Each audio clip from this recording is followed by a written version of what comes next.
Good morning. It may surprise some of you to learn that as a child, I was a pretty serious person. Lent was my favorite time of the liturgical year. It was intense and a little scary, and it gave me permission to explore these feelings quietly in myself. I don't think I could have named this at the time, but Lent gave me something to do with all of my fears and anxieties about belonging. It was a time where my obedience could be tested, a time where I made private promises to God to do better, hoping that God would see my efforts and decide that I was good enough to love and keep safe. And it was a time where I would have to give up a favorite treat for a few weeks, only to discover 40 days later that I didn't like orange soda as much as I thought I did. As I've grown older, I've started to see Lent differently. I no longer see it as a season where goodness is measured and tested, and I am no longer in the habit of giving up things like orange soda, but I do see it as a time of challenge. Lately, the challenge I felt called to is the challenge to take up the hard work of love and reconciliation with myself and others. Lent is a season where deep transformations can take place. It gives us time for learning, reflection, and remembrance.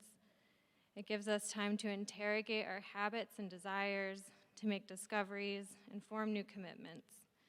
And it is a difficult time, a time where we remember the life and teachings of our dearest friend, a friend who so daringly loved us that he laid down his life for us. A friend who teaches us that this is the way we ought to love one another, courageously, generously, and faithfully, no matter what the world would have us do. Today's gospel reminds me that this road to love is not an easy one. It is not easy to love, and it is not easy to accept love. To love as Jesus loves can feel risky, like our lives will be lost forever. And I think that's the point.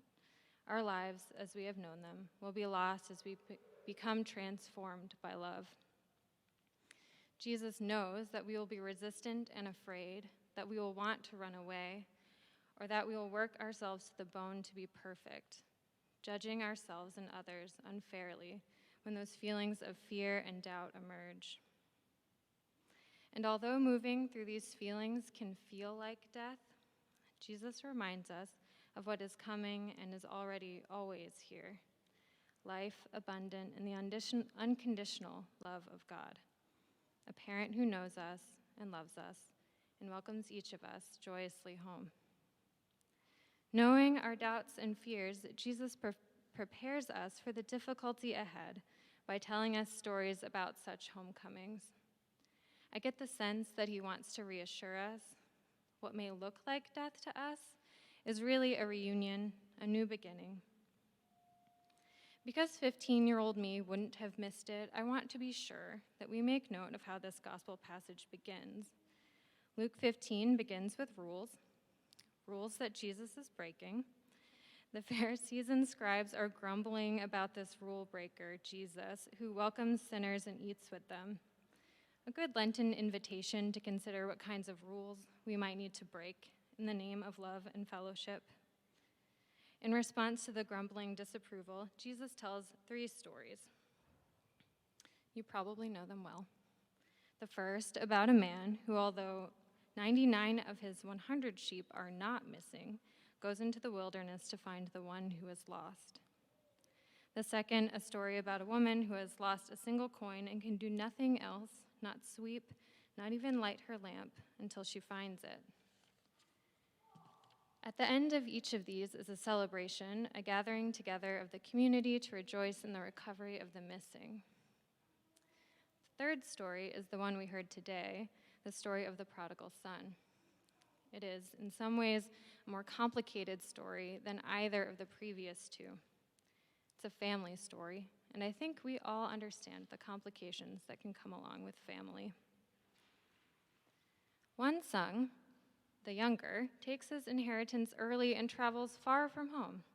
While away, he squanders his money on one good time after another until his resources are dried up and famine forces him to head home. I try to imagine this younger brother's time away, and I find that it's not very hard. Yeah. Far from home, in the earlier years of my adulthood, I too got a little carried away. I too found myself tired, hungry, and ashamed, wondering about how I would get my life together after so many good times that turned out not to be so good after all. I could tell you those stories, but we'd be here all day, and we have a party to get to. What I want to share with you instead is something a friend said to me in a recent conversation. She said, "People don't run away without a reason." When I was thinking of this young man, the soon-to-be-returned younger son of our story, I find myself wondering about his reasons for running. His father seems nice enough, a generous man who works hard and cares for his family, and still, he runs. God, too, is a generous parent who works hard and cares for us, and still, we run. Some of this is good running. God has given us the freedom to run, to discover the world and ourselves, to learn what it means to be human, to be messy, wild, free. But some of this running is rough. The road is difficult, and what drives us is not excitement or exploration. Sometimes what causes us to run are these other reasons my friend alluded to. Sometimes we run because we've been hurt by the world, by violence, war, poverty, by racism, sexism, homophobia. We run because we've been hurt and because we have hurt others. We run because we have been harmed by systems that distort and deform our humanity. We run because we are afraid that we are too messy, too human, too broken to be loved. We run because we fear we are not worthy. Often, we run toward greed, anger, judgment, and resentment. We run toward addiction, isolation, and the oppression of others. We run toward these things because we believe that they will keep us safe from the world and from one another. We run because we don't believe we can be forgiven or feel that we have the strength to forgive others. We run because we are afraid of love and the vulnerability and trust that love demands from us. We run, and sometimes we run so far, we are not sure we can ever make our way home. I think this may be the case with the younger brother. He runs himself almost to death before he decides to turn around. And all the way home, he is filled with dread, anxiety, and shame. He practices what he will say, confessing his sins as he walks, preparing to say to his father, "I am no longer worthy to be called your son." There have been times in my life where I have felt this way. I've run so far in my fear that I couldn't believe that I could ever fully return to who I was. I was so sure that my identity and my humanity had been lost forever. Other times, I have been so afraid that I could not move. Sometimes our fear stops us in our tracks. Sometimes I've been the older brother, certain that the only way I would be safe was to play by the rules, to do as I'm told, and work hard. Many of these rules are ones I made up for myself, based on assumptions I've made about whether or not I could be accepted as I am. When we do this, we make ourselves and our world small, thinking that it will keep us safe from harm, from difficult decisions, from the messiness and riskiness of life. And while it may shield us from some difficulties, it keeps us closed to the flourishing we might experience if we were to trust that we could make a mistake and be loved anyway. And, as in the case of the older brother in Jesus' story, this fear-based stillness can keep us closed, not only to accepting ourselves, but to accepting one another. Instead of rejoicing in his brother's return, he is bitter and resentful. He has done everything right. Shouldn't his father love him best? Jesus' story demonstrates one of the greatest difficulties we humans have with love. We believe that we have to earn it, that it will run out, that there isn't enough to go around. What we learn, if we are listening, is that there is enough. God's love never runs out. This might be hard for us to believe because it's not something we practice easily with one another. When relationships break down, when someone leaves, when someone loses themselves, when we feel like we're doing all of the work, when we feel like we can't keep up, can't measure up, can't behave the way we're supposed to, when the world is doing everything in its power to keep us running, exhausted, and apart, it's easy to give up. It's easy to believe this is the way things have to be. Any of you who have talked with me about MANNA know that this community has taught me that things do not have to be this way.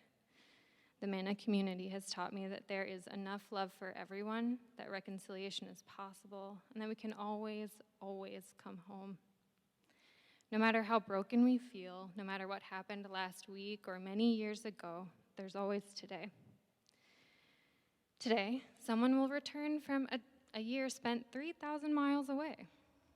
Today, someone will read a poem at open mic for the first time, and everyone will cheer.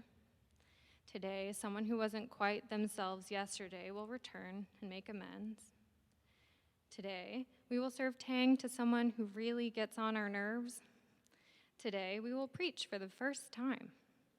Today, we will take up our tambourine and sing. Today is everyone's birthday. Today, we will rage against the systems that oppress us. We will write a letter to the mayor. Today, we feel safe enough to disagree. Today, Beauty will help us clean up, and Richie will give everyone a role in his play. And Bob will be there with the bulletins to make sure you all know your way. And today, Devin will wake up from a deep sleep just in time to deliver his homily, where he reminds us that God not only loves us, but wants us, is pursuing us, is waiting for us around every corner, no matter how many mistakes we make. Today, it is my hope that we can put down our fears and resentments and our mantles of work and rejoice. Let us remember, as we anxiously practice our apologies, that God sees us coming, is already hanging the streamers, gathering our friends, and preparing the feast. Let us see that God is running toward each of us, so ready to welcome us home to the heart of love. Amen.